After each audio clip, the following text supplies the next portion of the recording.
அதனாலதான் வன்னியருடைய தலைவர் மருத்துவர் ஐயாவை அவமானப்படுத்துறார். எங்கள் மருத்துவர் ஐயாவிடத்தில் மன்னிப்பு நிபந்தனையற்ற மன்னிப்பு கேட்க வேண்டும், வருத்தம் தெரிவிக்க வேண்டும். வன்னியருடைய ஓட்டு உங்களுக்கு வேண்டாமா? வன்னியர்கள் யாரும் ஓட்டு போட வேண்டாம். பாமக நிறுவனர் மருத்துவர் ராமதாஸை அவமரியாதை செய்த முதலமைச்சர் மு.க.ஸ்டாலின் அவரிடம் மன்னிப்பு கேட்க வேண்டும் என அக்கட்சியின் சேலம் மாவட்ட எம்எல்ஏ அருள் ஆவேசமடைந்துள்ளார். அவர் என்ன கேட்கிறாரு? இந்த நாட்டில் நடக்கிற அவலங்களை தட்டி கேட்பது தவறா? நான் கேட்கிறேங்க. கடந்த இந்த மாசம் மட்டும் நவம்பர் மாசம் மட்டும் எங்க ஐயா 23 அறிக்கை விட்டுருக்கிறாரு. இந்த அறிக்கையில் எங்கேயாச்சும் சுயநலம் இருக்குதான்னு பாருங்க. எங்கேயுமே பாருங்க.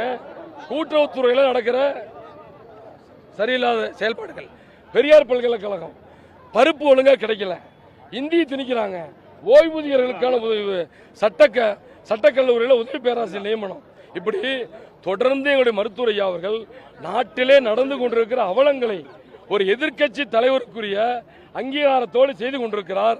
இதை கண்டிக்கிறது, இதை அவருக்கு வேற வேலை இல்லைன்னா என்ன ஒரு ஆணவ பேச்சு, என்ன ஒரு அகங்கார பேச்சு. நாட்டில் நடக்கிறது சர்வாதிகார ஆட்சி இல்லைங்க, ஜனநாயக ஆட்சி.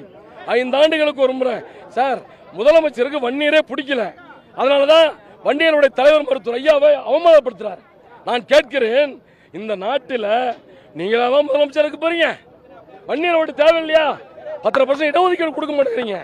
இந்த அதானி உங்களை பார்த்தார் என்பது உண்மை. இது குறித்து மருத்துவர் ஐயா அவர்கள் விளக்கம் கேட்கிறார். அவருக்கு அதுக்கு அதிகாரம் இருக்குதுன்னு சொன்னது யார் சொன்னது? மக்கள் கொடுத்த அதிகாரம். அதை ஒரு அவமரியாதைப்படுத்தினா என்ன அர்த்தம்? என்ன அர்த்தம்?